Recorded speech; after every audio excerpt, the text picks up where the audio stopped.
Ya, oke guys. Assalamualaikum. Balik lagi dengan Jaki. Hari ini 25 Mei ya guys. Pukul 17 lewat 18 menit. Gua mau berbicara Adro karena memang ada beberapa pertanyaan. Bang, beli Adro nggak? Nanti di hari Senin kumdet nih, tanggal 27 Mei. Nah, kalau gue sih gini guys ya. Kita udah tahu bahwa Adro ini dia target penjualan di tahun 2024 itu adalah sekitar 65 sampai 67 juta ton. Ya guys ya. Nih guys. Kemudian kita mengetahui bahwa yang kedua, harga batu bara di kuartal 2 2024 kembali naik. Nih guys, sekarang sudah di angka 143 US dollar per ton ya. Walaupun average selling price-nya Adro mungkin tidak di angka segini gitu, tapi ini jelas berdampak signifikan atau berdampak kepada pendapatan dan EPS dari Adro. Kemudian US dollar sekarang juga sedang tinggi-tingginya. Kalau dilihat beberapa laporan keuangan kuartal 1 2024, itu kursnya ada di angka 15.800-an, 47. Ya, laporan keuangan perusahaan-perusahaan dalam US dollar. Kemudian porsi ekspornya juga Adro termasuk yang besar ya, tidak seperti PTBA, bisnisnya B2B. Nah, dari kondisi-kondisi ini guys ya, dari kondisi-kondisi ini ya jawabannya mudah sebenarnya. Kalau misalkan memang lu beli, beli aja kalau misalkan mau beli gitu guys. Tapi inget ya, gue bukan merekomendasikan beli. Tapi kalau misalkan lu mau beli, ya itu sangat layak. Kenapa gini guys? Kenapa gue katakan sangat layak? Jadi tadi pagi gue membaca berita judi online guys. Ini menyentuh angka 100 triliun. Lu bayangkan, belum ada perusahaan di Bursa Efek Indonesia, setahu gue ya guys ya, yang net profitnya menyentuh angka 100 triliun. 100 triliun ini macam-macam, katanya ada yang memang dia pencucian uang. Ada juga orang-orang yang memang berharap kekayaan dari judi online ini, guys. Berharap kekayaan dari judi online ini. Nah, ini imbasnya kemana-mana. Judi online ini imbasnya kemana-mana. Kita coba ngomong ya, guys ya. Kita udah tahu bahwa penjualan mobil Astra itu turun. Bisa jadi ini dipengaruhi karena ini. Kondisinya begini, orang yang memang bisa membeli mobil baru, ya biasanya dia kan akan marketnya pembeli mobil, dia akan beli-beli mobil itu ya, beli mobil baru. Nah, ada orang-orang yang tidak bisa membeli mobil baru, belinya mobil bekas biasanya. Nah, itu dilakukan ketika orang tersebut biasanya rajin menabung, budaya rajin menabung gitu loh. Kemudian dia punya pemasukan, ada sisanya sehingga dia bisa beli mobil. Nah, orang-orang yang memang ini nih ya, ada transaksi judi online, duitnya ya, dia bisa jadi tidak jangankan beli mobil baru guys, untuk membeli mobil bekas aja, bekas orang-orang kaya itu nggak bisa. Itu. Jadi kondisi kita perlu lihat kondisi makroekonomi. Katakanlah nih gue sebutkan makroekonomi ya, makroekonomi. Penjualan mobil Astra turun. Kemudian yang kedua guys, ada beberapa emiten properti yang labanya masih di situ-situ aja. Ada yang naik, ada yang turun. Kalaupun naik, naiknya tidak signifikan. Sekarang orang mau beli mobil aja, jangankan mobil baru, mobil bekas susah. Ya kan, pada nggak punya duit. Entah apa faktornya. Apalagi membeli rumah guys, yang memang dia harus mengajukan KPR misalkan. Iya, mobil juga ada cicilannya. Kalau rumah kan prosesnya juga lebih rumit, nggak cuma seperti beli mobil. Dia ada PBB-nya, dia harus lihat surat-suratnya dan sebagainya. Biaya-biayanya nggak cuma sebatas beli rumah ada banyak surat-surat yang harus diurus gitu, lebih rumit. Nah, emiten properti sekarang labanya belum kemana-mana. Ya, labanya belum kemana-mana. Dan orang sulit untuk membeli properti. Sulit untuk membeli rumah. Ya gimana? Karena uangnya mungkin tidak ada.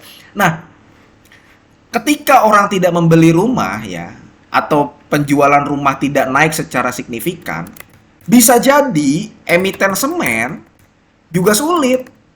Makanya di kuartal satu emiten-emiten semen labanya pada jeblok.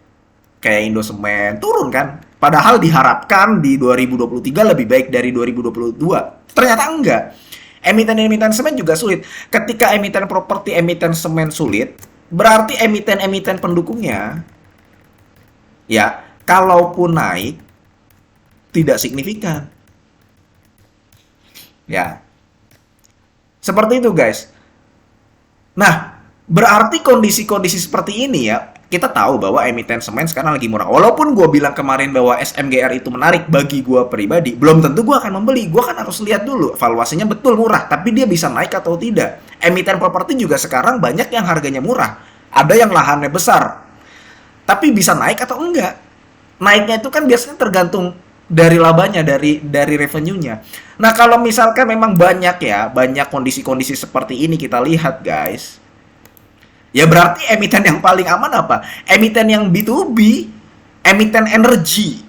Emiten yang dibutuhkan oleh banyak orang, banyak negara. Mau tidak mau dia harus mendapatkan hal tersebut, ya energi batubara.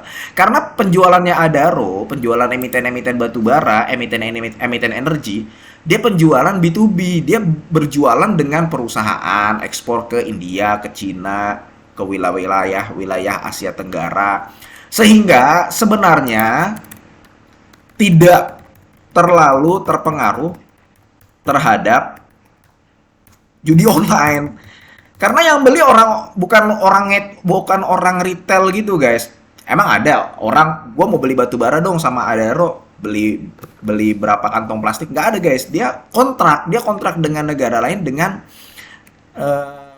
dengan perusahaan lain seperti itu. Makanya bisa dikatakan perusahaan-perusahaan batu bara nggak cuma Adaro ya, guys ya. Dia udah bisnisnya B2B, ekspor, habis itu dia juga dividennya jelas. Kemudian dia juga ya berbagai macam alasan lah. Nah, itu bisa dijadikan alasan, bisa dijadikan kondisi tersebut bisa dijadikan alasan lu membeli saham seperti Adro. Sekali lagi bukan cuma Adro ya, tapi emiten-emiten energi yang lain yang memang dibutuhkan oleh banyak orang yang tidak terlalu terpengaruh dengan hal ini. Bahkan sebenarnya uang 100 triliun ini kan bisa jadi keluar, guys. Ada yang keluar. Kebanyakan memang katanya keluar tuh ke wilayah Asia Tenggara gitu ya, negara-negara tetangga kita.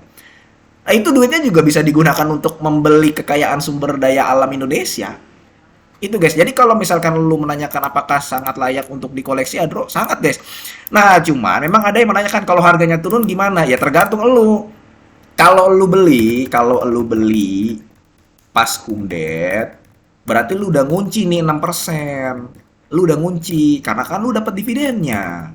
Tapi kalau lu beli pas ya kan ex date, pas harganya turun atau setelah ex date gitu ya, lu belum tentu dapat 6%, guys. Dan untuk mendapatkan cuan dari capital gain berarti kan lu harus jual sahamnya. Nah, lu mau yang mana? Mau yang kumdet langsung dapat kunci 6%, nanti kalau turun tinggal beli lagi, apa lu mau yang tebak-tebakan? Bisa jadi dia nanti naik lagi loh Adro dengan kondisi harga batubara seperti ini. Makanya kemarin waktu video tentang PTBA, kalau misalkan all in, gue tidak menyarankan. Tapi dengan EPS yang 75 per lembar aja turun banget gitu ya, itu masih sangat layak untuk dikoleksi PTBA. Nggak masalah kalau lu beli kumdet kemarin. Toh turunnya juga nggak jauh kan, guys? Nggak sama kayak EPS ya, nggak sama kayak dividennya. Nah, sekarang Adro yang secara EPS, secara kinerja dia stabil, guys. Penjualannya banyak ekspor dan EPS per kuartal stabil. Kalau turun di tahun 2024, iya bisa turun. Cuman dengan melihat kapasitas produksi yang sebesar itu, guys, sama seperti tahun 2023 di atas 60 juta ton, harusnya kalaupun turun ya nggak signifikan. Kita masih bisa menakar lah. Apalagi kondisi call sekarang seperti ini. Oke, mudah-mudahan video ini bermanfaat dan semoga lu sehat selalu sehingga kita bisa bertemu kembali di video-video selanjutnya. Ini bukan ajakan jual beli ya, guys. Gua akhiri, wassalamualaikum warahmatullahi wabarakatuh.